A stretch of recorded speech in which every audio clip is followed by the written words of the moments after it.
Madame von der Leyen aurait négocié directement par SMS avec le PDG de Pfizer un contrat portant sur 40 milliards d'euros avec l'argent du contribuable, donc l'argent de nos taxes et de nos impôts. Est-ce que Ursula von der Leyen a fait une appel d'offres par SMS ?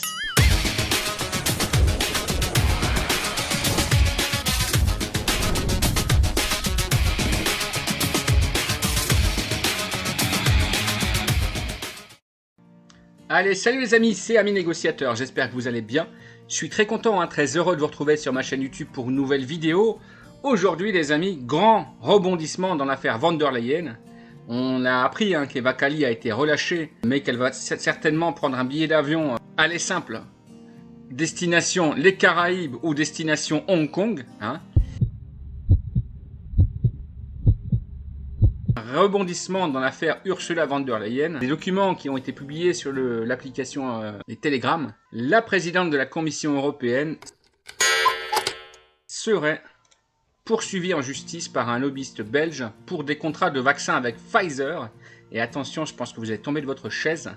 Un lobbyiste belge a porté plainte contre la présidente de la Commission européenne Ursula von der Leyen devant la justice belge, l'accusant de plusieurs infractions liées au contrat de vaccin contre le Covid-19, notamment infractions passées avec Pfizer.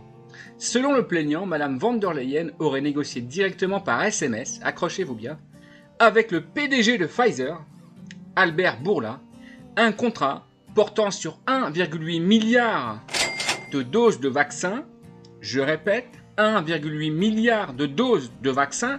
Quand on sait que la dose elle a environ 20 €, on est donc sur un scandale lié à l'Union européenne qui avoisine les 40 milliards d'euros avec l'argent du contribuable, donc l'argent de nos taxes et de nos impôts. Je rappelle à mon aimable auditoire que bien loin de ce que certains politiques avaient vendu et avaient baratiné au tout début de l'Union européenne dans les années 2000, on paye bel et bien des taxes et des impôts chaque jour que Dieu fait pour l'Union européenne. Des économistes indépendants ont calculé qu'on payait environ 5% de taxes pour l'Union européenne dans tout ce qu'on achète et dans tout ce qu'on consomme en France chaque jour. Donc le plaignant aurait déposé plainte contre von der Leyen puisqu'il dit qu'elle aurait négocié directement par SMS avec le PDG de Pfizer, Albert Bourla, un contrat portant sur 1,8 milliard de doses de vaccins au détriment des finances publiques et de la confiance publique bien évidemment de la Commission européenne. Alors, quid de ce qu'on appelle les appels d'offres, puisque je vous rappelle que quand on parle d'argent public, les appels d'offres au nombre de 3 au minimum sont obligatoires, doivent être archivés et doivent être étudiés par une commission souveraine et indépendante. Donc quid de l'appel d'offres? Est-ce que Ursula von der Leyen a fait une appel d'offres par SMS? Ça l'avenir nous le dira, et la justice aussi je l'espère. Et où sont passés les dossiers, encore une fois, puisqu'on parle quand même de 40 milliards d'euros avec nos taxes, nos impôts. On veut voir les dossiers et on veut voir les appels d'offres. Ils sont peut-être passés en Ukraine, ils ont peut-être été chez Zelensky, on ne sait pas. On ne sait pas. Mais en tout cas, l'enquête est ouverte et je pense que ça va aller là, cette histoire. Ursula von der Leyen, je vous rappelle, qui avait été déjà soupçonnée de collusion, je dirais, pour être gentil, avec le cabinet McKinsey, puisque je vous rappelle que son fils, David von der Leyen, lui, était employé chez McKinsey il y a encore quelques semaines. Je m'aperçois que le fils de von der Leyen, d'Ursula von der Leyen, putain, qu'est-ce qu'il fout? Il y a quelques semaines, où est-ce qu'il travaillait encore? McKinsey. Deuxième élément, Uber Files. La justice peine a priori à avancer. Le président Renaissance de la commission d'enquête sur le lobbying d'Uber, on notera au passage que Renaissance est très très proche du pouvoir, donc ça pose question quand même. Comment est-ce qu'on peut être proche du pouvoir et être impartial et indépendant et être président d'une commission qui doit se prononcer sur ce dossier? Ça c'est encore surprenant, mais bon, on est habitué maintenant, tu sais, avec le Conseil constitutionnel. On a vu à quel point la France était très très démocratique.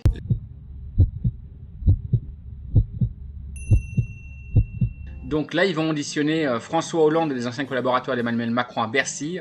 Et ceux-ci seraient pourtant à même d'éclairer les coulisses de l'implantation de la société en France dès 2014. Mais là, le président de la commission d'enquête, c'était très très bizarre, il veut pas, dis donc, qu'on les interroge, ces gens-là. Il dit non, c'est pas sympa, on va pas les interroger. On va pas les interroger. C'est quand même surprenant. Pourtant, le président Renaissance de la commission d'enquête, Benjamin Haddad, il est juste très proche de Macron.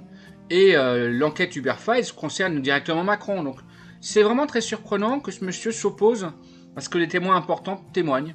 C'est surprenant, mais à mon avis, ça va être un hasard. Vous me prenez vraiment pour un con? Oui.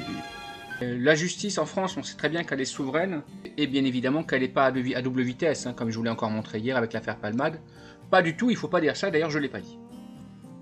Troisième élément, alors là on est en train d'enquêter sur Juppé, parce qu'apparemment il y a des trucs qu'on ne savait pas sur ces cumuls de confortables revenus.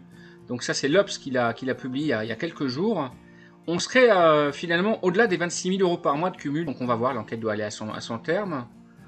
Petit aparté également sur Laurent Berger, donc je vous avais dit il y a quelques jours, faites gaffe, moi j'ai l'impression que ce mec-là il va nous trahir. Bon bah boum, qu'est-ce qui tombe ce matin comme nouvelle? Hop là, Laurent Berger, mon pote, secrétaire général de la CFDT, devrait être remplacé par le numéro 2 en date du 19 avril, c'est-à-dire cet après-midi.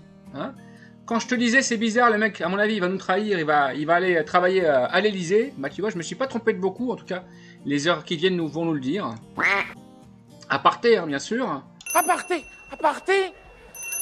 Et donc Fonds Marianne, c'est un peu comme l'affaire Palmade, embarras et flou au sein de l'État, pour l'instant on en est là, malheureusement ça veut pas beaucoup avancer cette histoire, c'est bizarre quand même, Moi je vous dis c'est bizarre, comment ça se fait, merde, qu'est-ce que ça avance pas cette enquête là? Oh, bah non alors.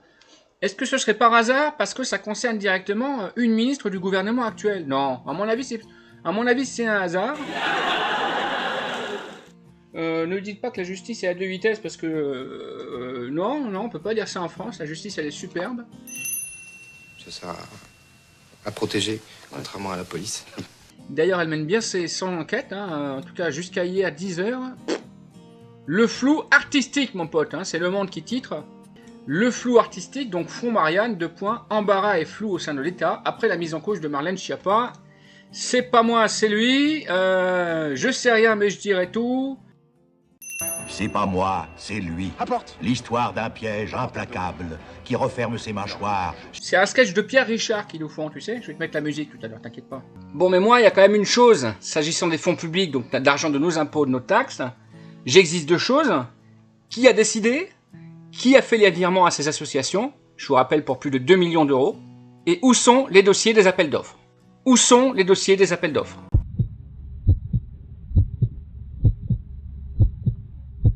Le Pierrot.